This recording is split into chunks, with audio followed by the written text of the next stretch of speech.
cosmos, o espaço.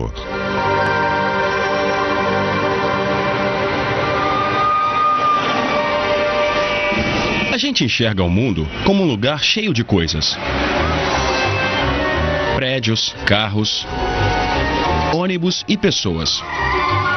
Em nenhum lugar isso parece tão evidente como numa cidade populosa como Nova York. Mas em volta de todos os objetos que compõem o nosso mundo cotidiano, existe um componente tão importante, só que bem mais misterioso: o espaço, onde todos esses objetos existem. Para entender o que estou falando, vamos parar por um instante e imaginar.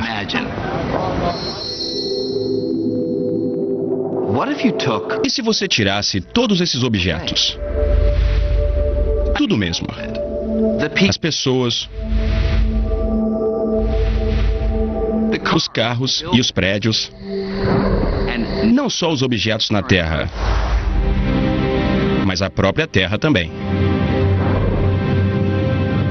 E se você tirasse todos os planetas, as estrelas e as galáxias? Não só os objetos grandes, mas coisas muito pequenas, até os menores átomos de gás e poeira. E se você removesse tudo, o que sobraria? A maioria de nós diria que não sobraria nada. E isso está certo. Mas o estranho é que também está errado. O que sobra é o espaço vazio. Acontece que o espaço não é um nada. É alguma coisa. Uma coisa com características ocultas tão reais como as dos objetos do nosso dia a dia. Na verdade, o espaço é tão real que pode se curvar. Pode se torcer. E pode se ondular. É tão real que o espaço vazio em si ajuda a moldar tudo no mundo à nossa volta e forma o próprio tecido do cosmos. A gente não pode entender nada sobre o mundo a menos que entenda o espaço, porque isso é o mundo, o espaço com as coisas dentro dele. Geralmente não temos consciência do espaço, mas eu digo, os peixes provavelmente também não têm consciência da água e estão dentro dela o tempo todo. O espaço não é exatamente o nada. Na verdade, tem muita coisa acontecendo ali dentro. Quando a maioria de nós pensa no espaço sideral, um lugar que está muito, muito longe. Mas o espaço está em toda parte. Podemos dizer que é o que existe de mais abundante no universo. Mesmo os menores objetos, como os átomos, o ingrediente básico em você, em mim e em tudo que vemos no mundo, até eles são quase inteiramente feitos de espaço vazio. Se a gente removesse todo o espaço dentro de todos os átomos que constituem as pedras, os vidros e o aço do Empire State Building, sobraria apenas um pedacinho do tamanho de um grão de arroz, mas que pesaria centenas de milhares de quilos. Todo o resto é espaço vazio. Mas o que é o espaço exatamente? O pai da ciência moderna imaginou o espaço como um palco vazio. Para Newton, o espaço era a moldura para tudo o que acontece no cosmos. A arena onde o teatro do universo é encenado. O palco de Newton era passivo, absoluto, eterno e imutável. A ação não afetava o palco e o palco não afetava a ação. Ao representar o espaço dessa forma, Newton foi capaz de descrever o mundo como ninguém tinha sido capaz até então.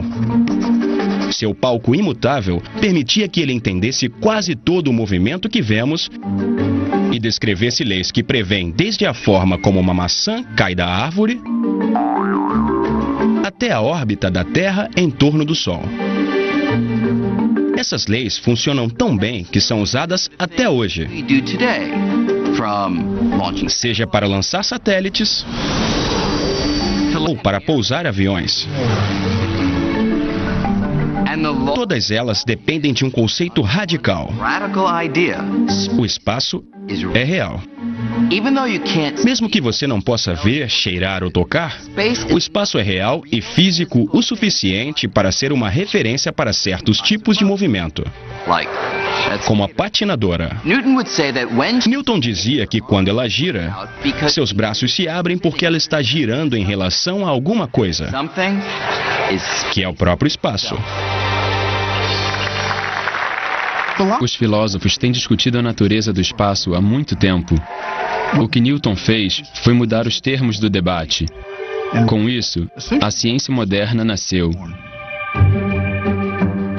O palco de Newton foi um sucesso e ficou sob os holofotes por mais de 200 anos. Mas nas primeiras décadas do século XX, surgiu um novo conjunto de ideias que balançou as estruturas do palco de Newton. Essas ideias foram apresentadas por um jovem funcionário de um escritório de patentes na Suíça. O nome dele era Albert Einstein. Einstein cresceu no final do século XIX, a alvorada da era da eletricidade. A energia elétrica estava iluminando as cidades, dando origem a vários tipos de tecnologia que Newton nunca poderia ter imaginado. Todos os novos desenvolvimentos estavam relacionados com a luz, que fascinava Einstein desde criança. Não as lâmpadas e os postes de luz, mas a própria natureza da luz. A fascinação por uma característica particularmente estranha da luz, sua velocidade, foi o que levou Einstein a derrubar o conceito de Newton sobre o espaço. Para entender como, vamos dar uma voltinha.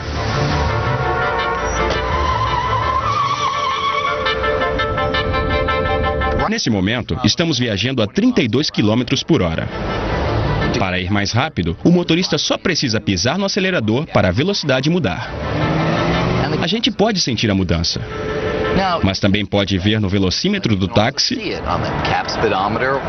ou num desses radares de velocidade. Pode diminuir agora. Mas imagine que em vez de medir a velocidade do táxi, você tenha um sinal de radar que mede a velocidade da luz emitida pelo farol. Esse sinal mediria a luz viajando a uma velocidade espantosa, 1.080.000 km por hora. Quando o táxi começa a andar, você pode pensar que a velocidade da luz aumenta tanto quanto a velocidade do carro. Afinal de contas, o táxi em movimento dá um empurrãozinho para a luz. Mas, para nossa surpresa, não é isso que acontece.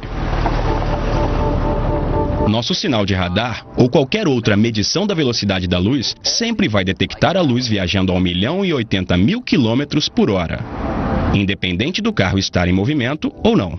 Mas como pode ser? Como todas as medições da velocidade da luz podem ter sempre o mesmo resultado? Quando você corre até uma parede, ela está indo em direção a você mais rápido do que quando você está parado em relação a ela. Mas o mesmo não acontece com a luz.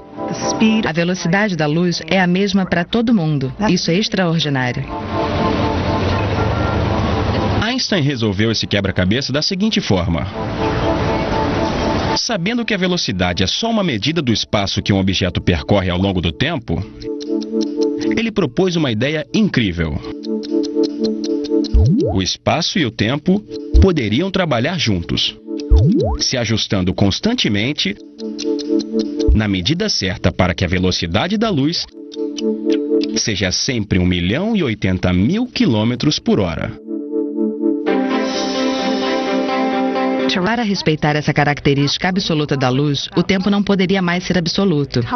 O espaço teria que deixar de ser absoluto. E ambos precisariam ser relativos de um jeito que um influenciasse o outro. A ideia de que o espaço e o tempo são relativos só é estranha porque não nos movemos rápido o suficiente no dia a dia para perceber isso. Mas se o táxi pudesse correr a uma velocidade próxima da luz, os efeitos não estariam mais ocultos. Por exemplo, se você estivesse numa esquina e eu passasse por você perto da velocidade da luz, você veria o espaço se ajustando. E ia parecer que o meu táxi só tem alguns centímetros. E que o ponteiro do meu relógio gira muito devagar. Da minha perspectiva, dentro do táxi, meu relógio estaria funcionando normalmente e o espaço ia parecer o de sempre. Mas quando eu olhasse para fora do táxi, veria o espaço se ajustando. Tudo para manter a velocidade da luz constante. Para Einstein, tempo e espaço não são rígidos e absolutos. Eles se fundem com o movimento para formar uma única entidade que veio a ser chamada de espaço-tempo. Nas mãos de Albert Einstein, essa nova ideia do espaço desvendou um mistério profundo envolvendo a força mais familiar do cosmos: a gravidade. Newton sabia que a gravidade é uma força que atrai os objetos entre si. E as leis que ele descreveu prevêem essa força com uma precisão fantástica. Mas como a gravidade realmente funciona? Como a Terra atrai a Lua por centenas de milhares de quilômetros de espaço vazio? As duas se... Após se dedicar ao problema por mais de 10 anos, Einstein chegou a uma conclusão surpreendente. O segredo da gravidade estava na natureza do espaço-tempo, que era muito mais flexível do que ele tinha previsto e que podia se esticar como um tecido. Isso era uma ruptura radical com Newton. Pense nessa mesa como espaço-tempo e nas bolas como objetos no espaço. Se o espaço-tempo fosse plano como a superfície da mesa, os objetos se moveriam em linha reta. E se o espaço é como um tecido que pode se esticar e dobrar? Isso pode parecer um pouco estranho, mas veja o que acontece se eu coloco um objeto pesado no tecido flexível do espaço-tempo.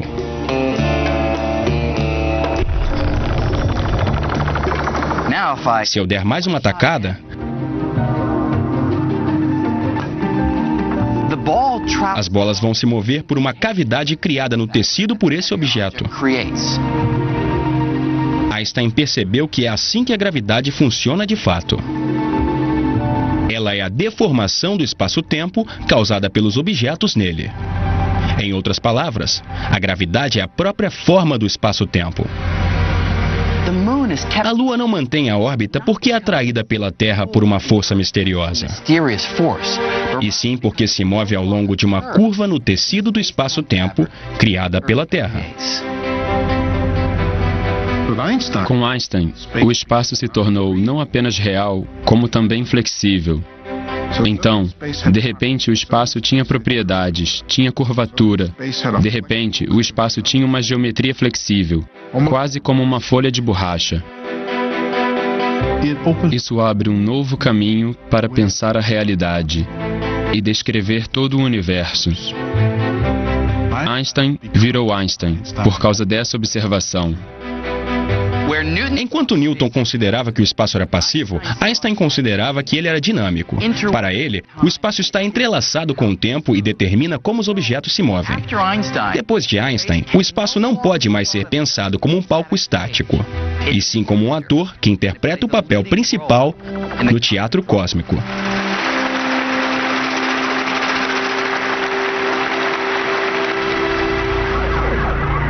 Agora, uma coisa é pensar o espaço como sendo dinâmico, ativo e flexível, como um tecido. Mas ele é realmente assim? Isso é apenas uma metáfora ou descreve de fato o que é o espaço? A teoria de Einstein prevê que uma nova forma de descobrir seria fazer uma viagenzinha até a borda de um buraco negro. Os buracos negros, estrelas que sofreram colapso, são objetos maciços que foram reduzidos a uma fração de seu tamanho original. De acordo com os cálculos de Einstein, a gravidade em volta deles é tão forte que um buraco negro girando pode arrastar com ele todo o espaço, que é torcido como se fosse um pedaço de pano. O buraco negro mais próximo está a trilhões de quilômetros de distância, o que faz com que seja um grande desafio testar essa previsão.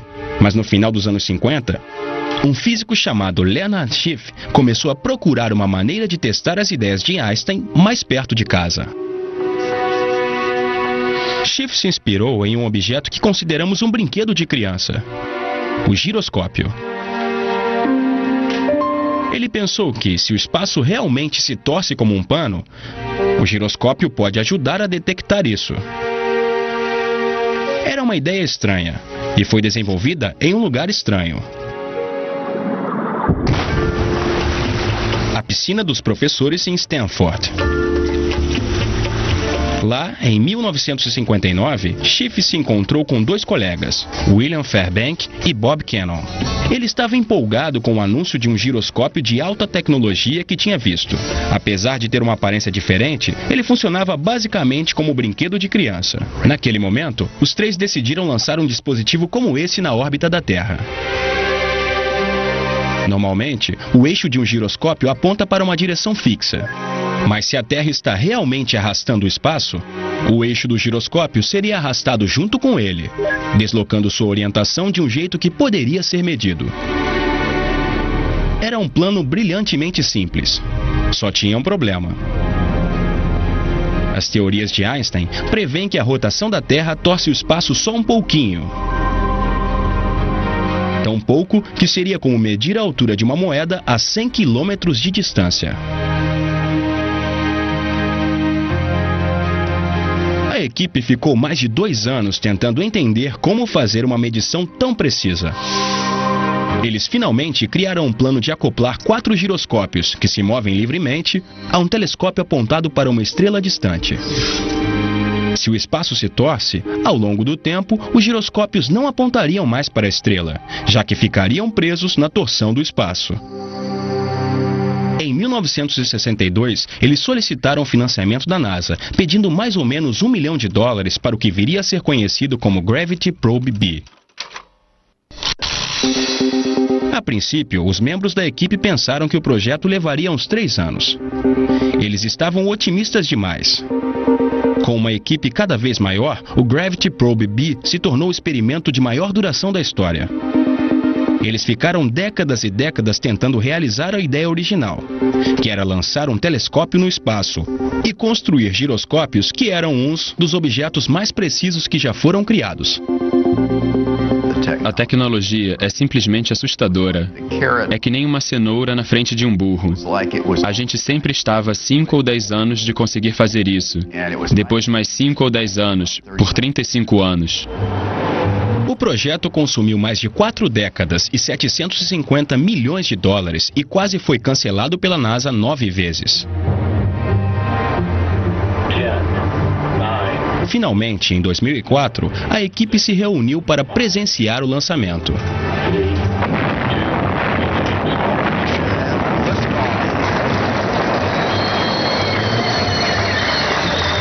Dos 3 homens que estavam na piscina em 1959, só um ainda estava vivo para ver. A gente ficou lá olhando. Foi um momento incrível na minha vida. Uma experiência emocionante. Foi impecável.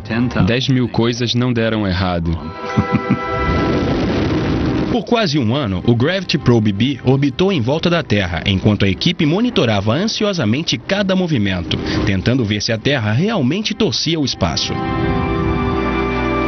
Os dados finalmente começaram a chegar. E havia um problema. Os giroscópios estavam tendo uma pequena oscilação inesperada. E ajeitar os dados custaria milhões de dólares. O dinheiro estava acabando e parecia que o trabalho de quase meio século estava prestes a descer pelo ralo.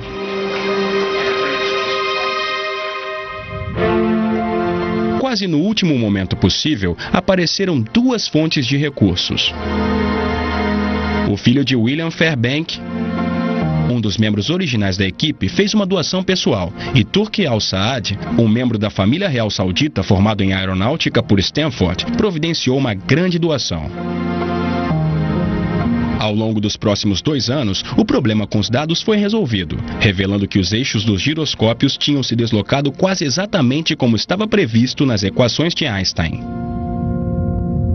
Acho que foi a primeira vez que deu para ver o efeito de Einstein, a deriva, a olho nu. Esse experimento forneceu a prova mais direta de que o espaço é uma coisa real. uma entidade física como um tecido. Afinal de contas, se o espaço fosse nada, não haveria nada para torcer.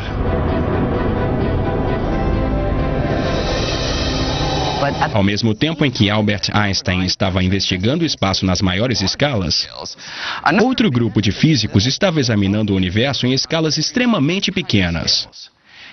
E eles encontraram um território completamente inexplorado, no qual a ideia de Einstein sobre o espaço não foi encontrada em lugar nenhum. Para entender o que estou falando, imagine que você pudesse encolher a um tamanho bilhões de vezes menor. Essa é a esfera dos átomos e das partículas subatômicas, os componentes fundamentais de tudo que podemos ver. Se você tem esse tamanho, o mundo segue um conjunto de leis totalmente diferente, chamado mecânica quântica. De acordo com essas leis, mesmo que você tentasse remover cada átomo e partícula, veria que o espaço vazio está longe de ser vazio. Ele está repleto de atividade. As partículas estão constantemente deixando de existir e ressurgindo. Elas surgem do nada, aniquilam umas às outras rapidamente e desaparecem.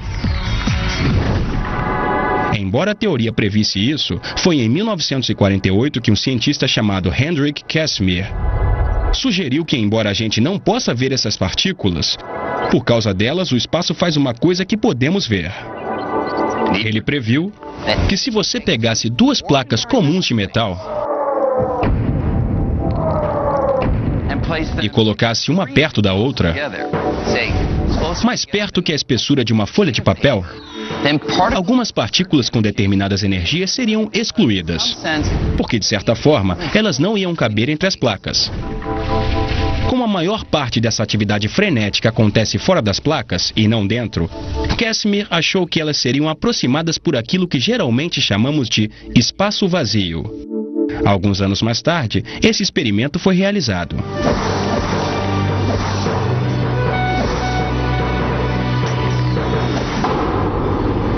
Isso provou que Casimir estava certo. No espaço vazio, as placas se aproximavam. Então, na escala atômica, o espaço vazio não é vazio. É tão inundado de atividade que pode forçar objetos a se mover. Hoje em dia, a busca por entender o espaço na menor escala continua com um dos experimentos científicos mais caros da história. Esse é o CERN, a Organização Europeia para a Pesquisa Nuclear, em Genebra. Aqui, enterrado a mais de 50 metros do solo, está o Grande Colisor de Hadron, o acelerador mais poderoso do mundo. Seu custo foi cerca de 10 bilhões de dólares e ele acelera partículas subatômicas até mais de 99,99% da velocidade da luz e faz com que elas colidam umas contra as outras. Na chuva de detrito produzido por essas colisões, os cientistas descobriram uma fauna de partículas estranhas e exóticas. Agora mesmo, eles estão perseguindo uma das mais complexas. Uma partícula que seria fundamental para formar tudo, desde os átomos no nosso corpo até as estrelas mais distantes. Se essa partícula for encontrada, ela vai redefinir nossa concepção do espaço e cumprir uma missão que começou mais de 40 anos atrás. Tudo começou em 1964, quando um jovem físico inglês chamado Peter Higgs fez uma sugestão tão radical sobre o espaço que quase arruinou sua vida.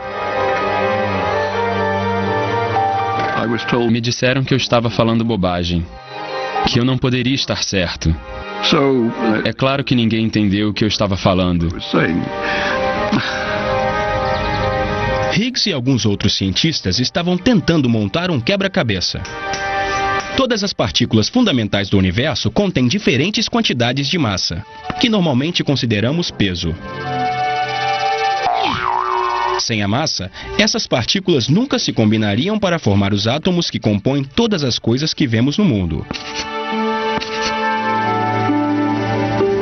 Mas o que cria a massa?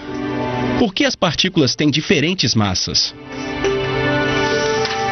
Por mais mais que os cientistas tentassem, ninguém nunca tinha sido capaz de responder essa questão complexa. Num fim de semana, após uma caminhada nos arredores de Edimburgo, Higgs teve uma ideia curiosa. Usando a matemática, ele imaginou o espaço de um novo jeito, como se ele fosse um oceano. As partículas estariam imersas nesse oceano e ganhariam massa enquanto se movessem por ele. Para entender como isso funciona, pense na massa de uma partícula como a fama de um ator. E no oceano de Higgs, como os paparazzi. Algumas partículas são como os atores desconhecidos e passam facilmente. Os paparazzi não estão interessados nelas. Mas outras partículas são como as grandes estrelas e têm que abrir caminho. Quanto mais essas partículas se esforçam para passar, mais elas interagem com o oceano e ganham massa. Higgs estava convencido de que tinha feito uma grande descoberta. Mas quando ele enviou sua ideia para um jornalista do CERN, ela foi rejeitada. Sem se abalar, Higgs aprimorou sua teoria, até que surgiu a chance de apresentá-la no antigo recanto de Einstein, o Instituto de Estudos Avançados de Princeton. Ele esperava que suas ideias fossem encontrar os críticos mais ferrenhos lá. Eu estava dirigindo feliz na estrada, quando vi uma placa para Princeton. E isso me fez perceber no que eu estava me metendo. Comecei a suar frio e a tremer. Tive que parar o carro para me recompor. Mas Higgs insistiu. Aquela foi a primeira de uma série de conversas que iriam convencer seus colegas de uma vez por todas que aquilo era uma grande descoberta. No fim das contas, eu os venci pelo cansaço. Eu triunfei. Então aproveitei as festas que vieram em seguida. Hoje, a ideia pioneira de Higgs, chamada de campo de Higgs, é crucial para o nosso entendimento do espaço. O campo de Higgs está em toda parte, e até no vácuo mais vazio do espaço tem um efeito. Ele nos dá massa. Acho que Higgs merece mesmo crédito por ter sido uma das pessoas que disseram que o espaço é uma coisa, e tem propriedades que são intrínsecas, das quais não podemos nos livrar. Não dá para desligar elas. O único problema é que não temos nenhuma prova física de que o campo de Higgs existe. Pelo menos não ainda. Mas aqui no CERN, os cientistas estão tentando colidir as partículas umas com as outras com tanta energia que elas vão soltar um pedaço de campo de Higgs, produzindo uma partícula própria. É como se eles estivessem tentando tirar uma lasca do espaço.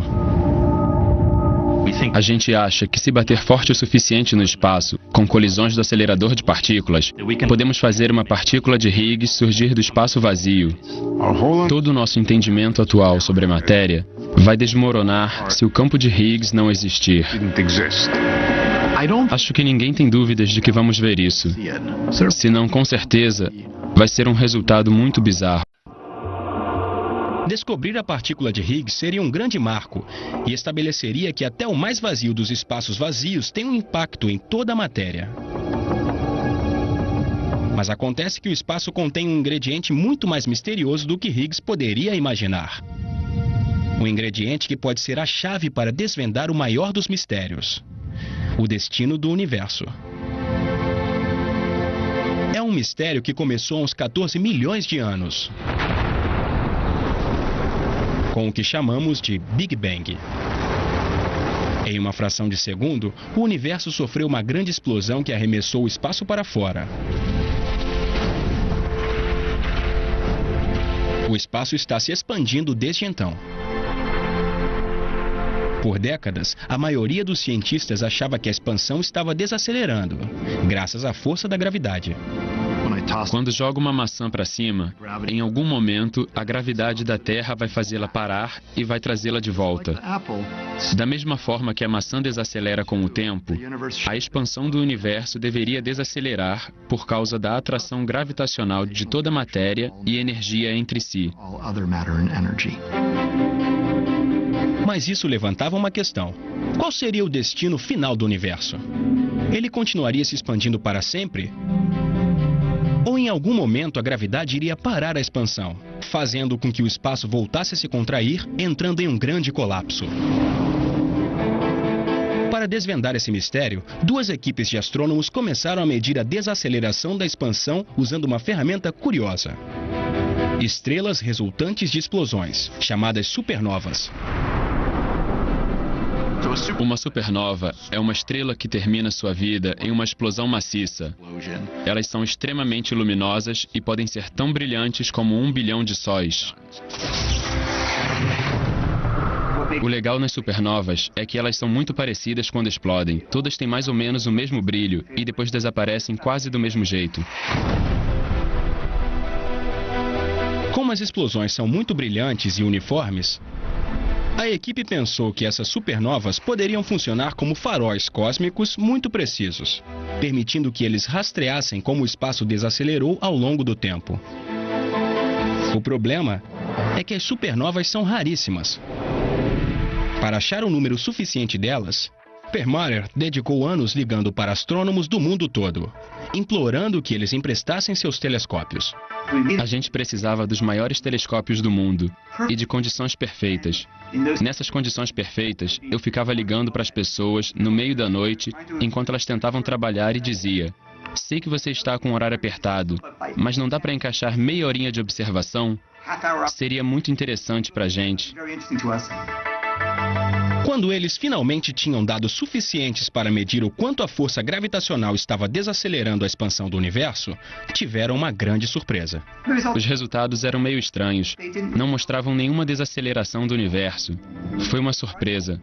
Na verdade, o universo está acelerando. É como se o espaço, que a gente pensava que não era nada, tivesse uma qualidade inerente parecida com a de uma mola. O espaço não queria ser comprimido, na verdade queria esticar o universo. Parecia que o universo estava se expandindo cada vez mais rápido. Ele estava acelerando em vez de desacelerar. Minha reação imediata foi: eu preciso descobrir o que está errado. Isso não pode estar certo. Mas isso estava certo. A maioria dos cientistas concordou com uma explicação. Tem alguma coisa que preenche o espaço e age contra a força da gravidade atrativa comum, afastando as galáxias e esticando o próprio tecido do cosmos. Essa substância misteriosa que preenche o espaço foi apelidada de energia escura e virou nossa concepção do universo de cabeça para baixo. Ao longo das maiores distâncias, a energia escura domina o conteúdo do universo, e nós não sabemos o que ela é. Se você fizer um levantamento de toda a energia do universo, vai ver que a energia escura é mais ou menos 70% do universo. Até uma década atrás, ninguém nem imaginava que uma coisa dessas existia. Essencialmente, o peso do espaço vazio é 70% do peso de todo o universo. Isso é quase a mesma porcentagem da superfície da Terra que é coberta por água. Imagine que a gente não soubesse o que é água. É assim que estamos em relação à energia escura. Nós não temos mesmo a menor ideia de como explicar a energia escura. Temos todo esse aparato científico sofisticado da mecânica quântica, da relatividade e da física de partículas que desenvolvemos nas últimas centenas de anos, mas nada disso consegue explicar a energia escura. A descoberta da energia escura ainda guardava outra surpresa. A ideia de que o universo contém esse ingrediente já tinha sido cozinhada 80 anos atrás. Vou contar um segredinho. Embora ele não chamasse de energia escura, há muito tempo, Albert Einstein previu que o próprio espaço poderia exercer uma força que afastaria as galáxias. Logo depois de descobrir a teoria geral da relatividade, sua teoria sobre a gravidade, Einstein descobriu que, de acordo com os cálculos, o universo estaria ou expandindo ou se contraindo, mas não podia estar pairando em um estado fixo. Isso era enigmático, porque antes de ficar sabendo do Big Bang, a maioria dos cientistas, inclusive Einstein, imaginava que o universo era estático, eterno e imutável. Quando Quando as equações de Einstein sugeriram que o universo estava expandindo ou se contraindo, e não era estático como todos pensavam, ele tinha um problema. Então Einstein modificou suas equações para que elas permitissem um tipo de antigravidade que daria ao espaço um impulso para fora, agindo contra a força da gravidade comum para dentro, que permitia que o universo ficasse estático. Ele chamou a modificação de constante cosmológica. Acrescentar a constante cosmológica salvou as equações de Einstein. Mas a verdade é que ele não tinha a menor ideia se esse impulso para fora, ou antigravidade, realmente existia. A introdução da constante cosmológica não era uma solução muito elegante para achar o que Einstein estava procurando, que era um universo estático. Esse conceito introduz esse efeito de antigravidade. Diz que a gravidade pode se comportar de uma forma que não atrai, mas afasta os objetos, como se fosse o embate de dois titãs. A constante cosmológica e a atração comum da matéria manteriam o universo em equilíbrio e estático. Mais ou menos 10 anos depois, o astrônomo Edwin Hubble descobriu que o universo não é estático, mas está expandindo por causa da força do Big Bang, que aconteceu há 14 bilhões de anos. Isso significava que as equações originais de Einstein não precisavam mais ser alteradas. De repente, a necessidade de uma constante cosmológica voou pela janela.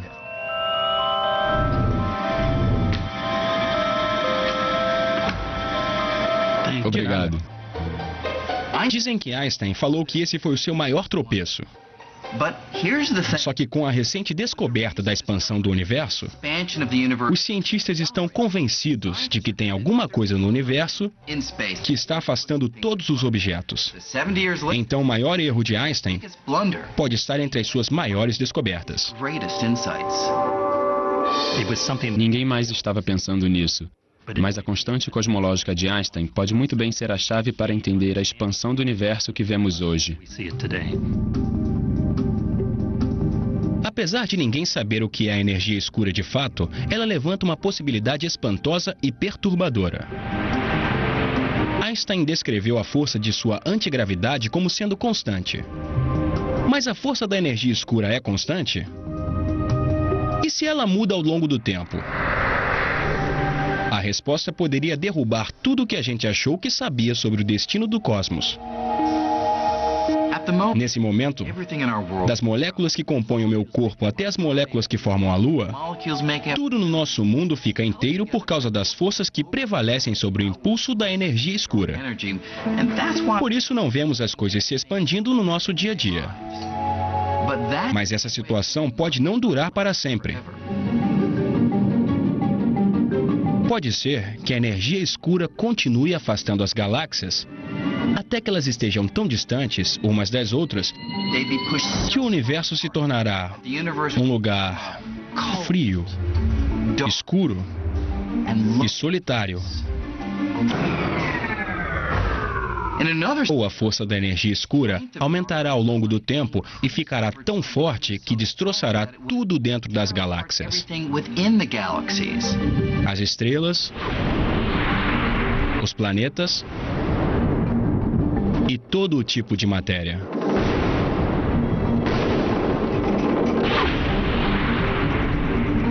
Se a energia escura aumenta com o tempo, vai chegar uma hora em que os átomos vão ser despedaçados, quando existir energia escura suficiente entre os núcleos e os elétrons para rasgar o espaço, o que é chamado de Big Rip, a grande ruptura.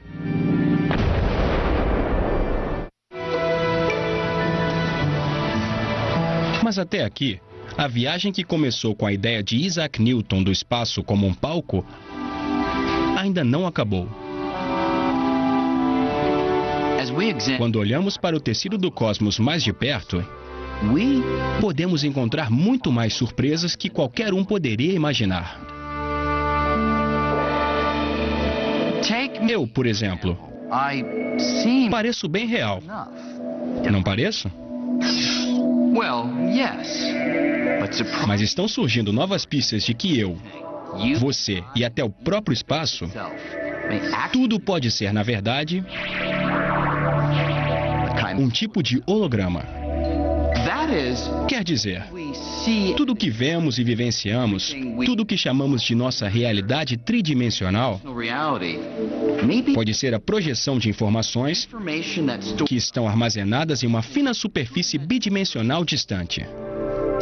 Mais ou menos do mesmo jeito que a informação para esse holograma está guardada nesse pedaço fino de plástico. Estamos acostumados com os hologramas nos adesivos de segurança nos cartões de crédito.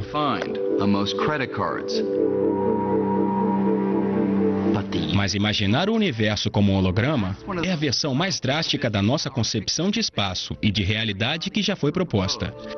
As provas disso vêm de uma das áreas mais estranhas do espaço: os buracos negros. Quando eu era mais jovem, ia achar que qualquer físico que dissesse isso estaria absolutamente maluco. Podemos pensar desse jeito. Imagine que eu jogasse a minha carteira dentro de um buraco negro. A gente costumava pensar que nada, nem mesmo a luz, poderia escapar da imensa gravidade do buraco negro. Então minha carteira estaria perdida para sempre. Mas agora, parece que essa pode não ser a história completa. Recentemente, alguns cientistas estavam estudando a matemática que descreve os buracos negros e fizeram uma descoberta curiosa. Mesmo que minha carteira desapareça no buraco negro, uma cópia de toda a informação contida nela mancha a superfície do buraco negro e fica guardada, do mesmo jeito que a informação é armazenada num computador. No final das contas, minha carteira existe em dois lugares. Uma versão tridimensional está perdida para sempre dentro do buraco negro. E uma versão bidimensional permanece na superfície como informação. O conteúdo de informação de tudo que caiu no buraco negro pode ser inteiramente representado no lado de fora do buraco negro. A ideia é que você pode apreender tudo o que acontece dentro do buraco negro olhando só para o lado de fora. Em teoria, eu poderia usar a informação no lado de fora do buraco negro para reconstruir minha carteira. A parte mais desconcertante é que o espaço dentro do buraco negro segue as mesmas regras que as do espaço fora dele ou de qualquer outro lugar. Se um objeto dentro de um buraco negro pode ser descrito pela informação fora do buraco negro, então pode ser que tudo no universo, as estrelas, as galáxias, você e eu, e até o próprio espaço, pode ser apenas uma projeção da informação armazenada em uma distante superfície bidimensional, que está em volta de nós. Em outras palavras, o que percebemos como realidade pode ser um tipo de holograma. O mundo tridimensional é uma ilusão, do mesmo jeito que um holograma é uma ilusão? Talvez. Acho que estou disposto a achar que sim, que o mundo tridimensional é um tipo de ilusão e que a realidade absoluta é a realidade bidimensional na superfície do universo. Essa ideia é tão nova que os físicos ainda estão se esforçando para entender.